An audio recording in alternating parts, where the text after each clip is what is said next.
그럼 북한에서 교육을 받을 때 사상교육에 대해서 어떤 규칙대로 살고 어떻게 살아야 된다 이런 것들은 배운 게 무엇들이 있었나요?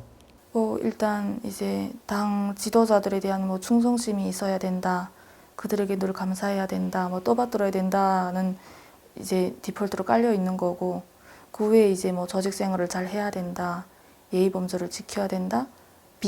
그러니까 비사회주의적인 생활 양식은 없어야 된다. 본인한테 제일 불편했던 그런 규칙들은 뭐가 있었어요? 다 불편하지만 제일 불편한 게 이제 옷을 마음대로 못 입고 뭔가 머리도 마음대로 풀면 안 되거든요. 뭔가 그런 복장 규제? 그게 제일 불편했던 것 같아요. 복장을 어떻게 하라고 규제를 하나요? 일단은 단정한 옷이라고만 하거든요. 근데 그 단정한 옷이 이제 한국 기준으로 보면 안 되고요. 북한 기준 단정한 옷은 뭐 한국에서 보면 슬랙스 같은 바지인데 주름이 있는 바지 있잖아요. 그리고 재질도 이제 뭐 청바지나 이런 건 안 되고요. 꼭 뭔가 정장 바지 같은 그런 느낌이어야 되고 뭐 치마는 무릎 아래까지 내려와야 되고 뭐 이 카라가 없는 상의도 입을 수 없어요. 그리고 뭐가 있었지? 뭐 비치는 것도 안 되고 어쨌든 안 된다고 하는 걸 다 제외하다 보면 될 수 있는 옷이 거의 정장 느낌이에요. 거의 다. 근데 이제 정장이라는 건 평소에 되게 불편한 옷이잖아요. 그리고 뭐 계속 입다 보면 빨리 망가지고 세탁도 자주 해야 되는데 그러다 보니까 그게 제일 싫었던 것 같아요. 특히 이제 뭐 20대 초의 젊은이들이 자유롭게 입고 싶고 좀 더 예쁘게 보이고 싶고 잘생겨 보이고 싶고 할 텐데 이런 것들을 다 막아버리니까 또래들의 불만이 많지 않았나요? 불만이 많죠. 그래서 사실은 몰래 입어요. 입긴 입는데 입고 이제 그 단속하시는 분들이 뭐 머퉁이 있으니까 그분들 피해서 다니는 거죠. 여기저기 단속하는 사람이 있으니까 이렇게 돌아가면 괜찮다라고 해서 그 옷을 입고 좀 돌아다니기도 하고요. 북한에 있을 때 청바지는 입어보셨어요? 네, 그렇죠. 저도 몰래 입었죠. 네. 입고 많이 다닐 수 있었나요? 입고 그런 분들 되게 피해서 다니느라 했는데 그래도 또 몇 번 단속될 때도 있어요. 단속이 되면 어떻게 돼요?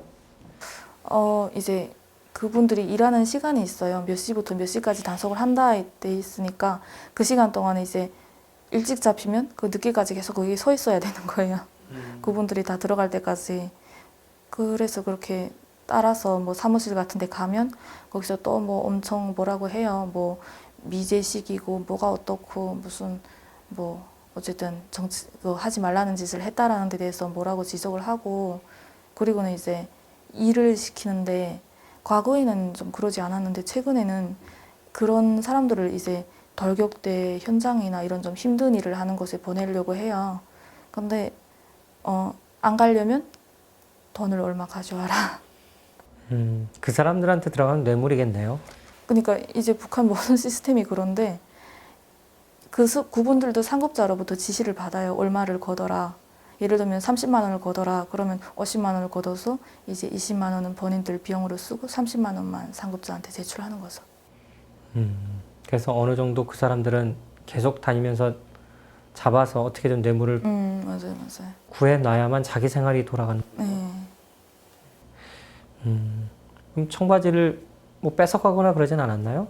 원래는 그 자리에서 가위를 찢게 되어 있게 되는데 이제 아무래도 청바지를 입는 애들 보통 나이대가 20대 초반이거든요. 그러니까 막 울고불고 사정을 하는 거죠. 그러면 가위 들고 막 협박을 하다가 정작 찢지는 않고 뭐 예를 들면 최근에는 이제 핸드폰을 많이 쓰니까 핸드폰을 맡기고 집에 가서 그 바지를 가져와라. 그러면 이제 네 바꿔 입고 아니면 뭐 친구 집 가서라도 얼른 바꿔 입고 바지를 받아 드려야 되는 거죠. 그 바지를 찢지 않아야 또 다음에 입고 또 걸려서 뇌물을 또 주고 그럴 것 같은데요. 뭔가 좀 그런 느낌도 있어요. 그 바지를 엄청 많이 뺏어가는데 그 사무실에 결국 남는 게 없는 걸 보면 다시 나가는 것 같아요. 사무실에 두지 않고 다 돌려주고 다시 잡는군요, 결국. 네, 없어요. 사무실에 가면. 네. 그러면 그 집에 김일성, 김정일 뭐 초상화가 있었나요? 네, 뭐 북한 집은 무조건 있죠. 그럼 그거 관리는 어떻게 했어요? 원래는 이제 가정들마다 정성함이라고 해가지고 작은 이제 나무로 만든 목함에 이제 뭐 먼지 털개, 뭐 하얀 걸레, 뭐 빨간 걸레 그렇게 다 만들어 놓고 있어야 돼요. 뭐 장갑도 있고. 그래서 원래 규정은 하얀 장갑을 끼고 그 걸레로 뭐 닦아야 되는 그런 게 있는데 그거는 되게 귀찮아서 그냥 물걸레를 가지고 먼지 닦아놓는 정도. 자주 그렇게 관리를 했나요? 사실 이제 초상화라는 거는 그 벽이 높은 것에 걸려 있는 거잖아요. 그러니까 이제 그걸 닦으려면 의자 놓고 올라가서 해야 되는데 그게 귀찮으니까 잘 안 하는 거예요. 집 청소할 때 뭐 가끔 한 번씩. 근데 이제 그러고 있다가 한번 검열에 걸리면 또 큰일 나는 거죠. 그렇죠. 이 많은 이야기들이 있는 게 어디 집에 불이 난다 그러면 초상화를 먼저 구해와야 된다. 홍수가 나면 초상화를 먼저 구해와야 된다. 이런 이야기들이 있는데 혹시 그런 이야기를 들은 적 있으신가요? 저는 심지어 들은 게 아니고 제 가족 중에 겪은 게 있는데 그 북한이 2016년도에 수해가 엄청 크게 났었어요. 근데 그 당시에 저는 이제 간호사 학교를 다니고 있어서 청진에 나가 있었거든요. 더에 나가 있었는데 이제 그렇게 수해가 났다라고 해서 수해 끝나고 집에 가봤어요. 피해가 없는지 해서. 근데 갔다가 제가 되게 놀란 게 제 사촌 동생이 그 당시 고등학교에 다녔었거든요. 근데 얘가 이제 학교에 물이 들어와서 사람 키를 넘어가니까 친구들이랑 이제 수영을 해서 교실에 들어가서 그 초상화를 꺼내왔다는 거예요. 그게 이제 뭐 선생님들 입장에서는 학생에게 되게 감사하고 뭐 학교에서 막 표창도 받고 했다는데 제 입장에서는 제 사촌 동생이 먼저인 거잖아요. 그래서 막 걔한테 막 엄청 화내고 혼냈던 적이 있어요. 잘못해서 거기 다시 들어갔다가는 못 나올 수도 있는 상황인데도 불구하고 초상화를 구하러 갔다는 거잖아요. 그렇게 하라고 학교에서 예전에 계속 교육을 시켰던 건가요? 참 오묘하게 교육을 하는 것 같아요. 화재가 나면 죽을 각오를 하고 들어가서 초상화를 꺼내와라라고 시키지 않고요. 그런 사례들을 엄청 교양을 하면서 이런 사람은 의리를 아는 사람이고 교양을 아는 사람이다 이렇게 하는 거예요. 그러니까 너 죽을 각오하고 들어가가 아니라 죽을 각오하고 들어갔던 사람들이 뭐 맞는 사람이고 그렇게 하지 않은 사람은 틀린 사람이다라는 식으로 교육을 하는 거예요. 그럼 상장 받고 그 외에 뭐 뭔가를 더 해주거나 더 무슨 경제적인 이익이 있거나 이런 것들은 그런 건 없어요. 목숨을 걸고 초상화를 구해 오면 그냥 잘했다고 칭찬하고 상장 주고 그냥 그걸로 끝인가요? 네, 심지어 뭐 표창도 학교 내 표창이었고요. 군이나 뭐 도가 아니고 교내 표창이었고 심지어 그게 생기부에도 그건 등록도 되지 않았어요. 상당히 뭐 굉장히 크게 가치 있는 뭔가를 돌려받는 것도 아니었네요. 네, 만약에 걔가 그것에서 빠져나오지 못했다면 그래서 정말 죽었다면 그랬다면 아마 뭐 신문이라도 났겠죠. 근데 이제 걔가 무사히 살아남았으니까 그냥 없는 일처럼 돼버렸어요. 주변 사람들은 그럼 그걸 보고 잘했다고 하나요? 아니면 보통은 너 왜 그랬어? 이렇게 얘기를 하나요? 뭐 과거에는 그렇게 하면 영웅이다라고 했대요. 근데 최근에는 이제 걔한테 오히려 뭐라 하는 거죠. 전반적인 사회 분위기가 그래도 개인이 좀 더 중요하다고 보게 되는 건가요? 그쵸. 이제는 북한도 옛날이랑 너무 틀려가지고 그런 거를 다들 반대하고 안 하려고 하죠. 그렇게 하는 이유가 이제 그 정부에서 하라는 대로 하고 살면 배급을 해주던 시절이 아니니까 그렇죠. 예전에는 배급을 해주니까 본인의 삶을 다 책임져주는 나라에 국가에 충성을 했다면 지금은 그런 시절이 아니니까 국가에 덜 충성하게 되는 그런 분위기일까요? 그렇죠. 지금은 이제 오히려 국가에 대한 반발심이 생기는 게 이제 사람들은 내가 뭔가를 하면 내 생활을 꾸릴 수 있는 수익을 얻는다는 걸 이제 사람들은 알잖아요. 내가 일을 하면 돈을 벌고 장사를 하면 내가 좀 더 잘 살 수 있고. 근데 이제 국가 일을 안 하면 또 처벌을 받으니까 나는 지금 내 수익을 얻을 수 있는 시간에 국가 일을 하고 있는 거네라는 인식이 이제 기본적으로 다 가지고 있는 그런 거가 돼버려서 이제는 국가를 네, 그렇죠. 과거처럼 국가 일을 해야 된다라는 의무감이 없어요. 살던 지역에 동상이 있었나요? 저희는 군이어서 이제 동상은 없고 뭐 영생탑 이런 탑이 있어요. 그리고 이제 제가 간호사 학교 생활을 할 때는 더에 나가 있어서 더에는 이제 그 동상이 있었거든요. 뭔가 대부분 보면 군단위는 잘 없는 것 같아요. 더해만 있는 것 같아요. 그럼 동상에 대한 기억은 어떤 게 있나요? 명절이면 그 동상 앞에 광장이 있어요.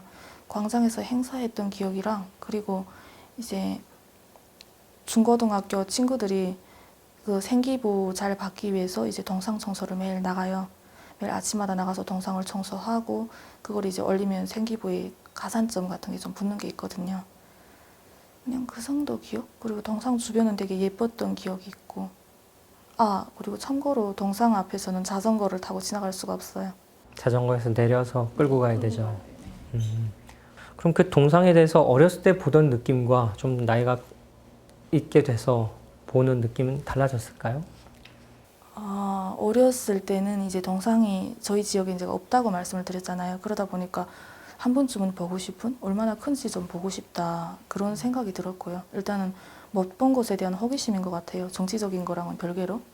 그러다 이제 커서는 동상을 보는 느낌이 뭔가 정부나 체제에 대한 액세서리 느낌이었어서 쉽게 얘기하면 좀 안 좋게 보게 된 거죠. 그렇게 안 좋게 보게 된 이유는 어떤 걸까요?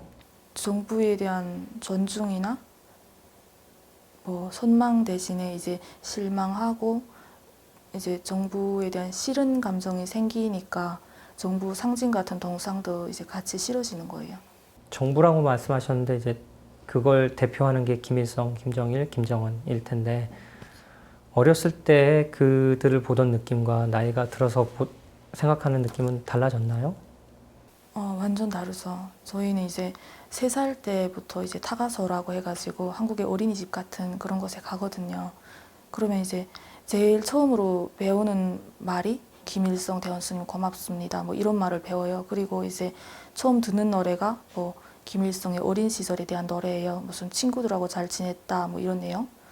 그러다 보니까 이제 뭐 처음부터 듣는 말이 늘상 그거다 보니까 이제 당연히 위대한 사람이고 당연히 우리를 위해서 그렇게 힘든 전쟁을 치렀고 뭐 그렇게 알게 되는 거예요. 그런데 이제 뭐 한 12살, 13살 그렇게 자아가 완성되면서부터는 현 상황이랑 그리고 우리가 배웠던 내용이랑 계속 이제 대치되는 거잖아요.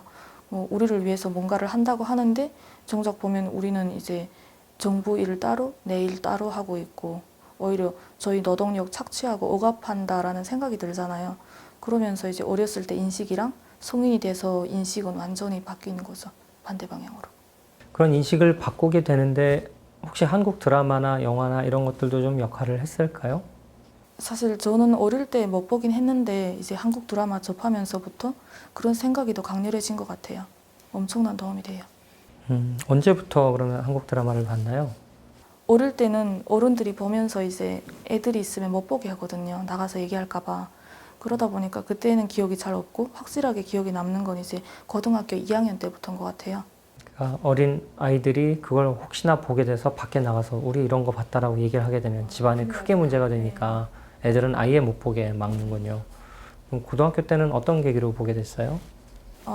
이제 우연히 그때 친구한테 받았는지 친척집에 받았는지 기억이 잘 안 나는데 일단 한국 드라마라는 정확한 인식을 가지고 보게 된 게 아마 그때인 것 같아요.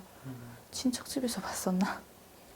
그때 볼 때 야 이거 봐도 되나 좀 무섭다 하면서 보지 않았을까요? 그때는 좀 무섭긴 한데 이거 봐도 되나 안 되나 생각은 안 했죠. 그냥 이제 어른들이 나 끼워주는구나 그런 느낌. 어린이 되면 자연스럽게 네. 같이 보는 거 정도로 생각을 하셨군요. 근데 어쨌든 걸리면 안 되는 거고. 네네. 그럼 그걸 보면서 들었던 생각들 좀 인상 깊었던 거는 뭐가 있을까요? 저는 그때 제일 인상 깊었던 게 물론 드라마랑 현실이 같지는 않지만 이제 드라마에서 강조하는 내용들이 이제 뭔가 노력을 하면 좋은 결과를 얻는다는 그런 내용이잖아요. 그러다 보니까 저게 맞지. 저게 맞는 거지. 지금 이건 잘못된 거지. 좀 그런 생각? 뭔가 주인공들이 뭐 물론 모든 분들이 다 그렇게까지 되진 않지만 그 주인공들이 엄청 이제 막 힘들게 공부하고 회사 생활 힘들게 시작해서 이제 마지막엔 되게 인정받는 회사원이 되고 그러잖아요.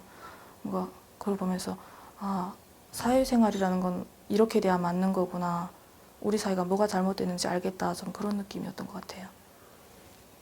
드라마에서의 일상적인 생활을 보면서 북한 생활이 잘못됐다라고 느끼게 되는군요. 그쵸. 일상생활이 오히려 더 큰 느낌을 주는 것 같아요.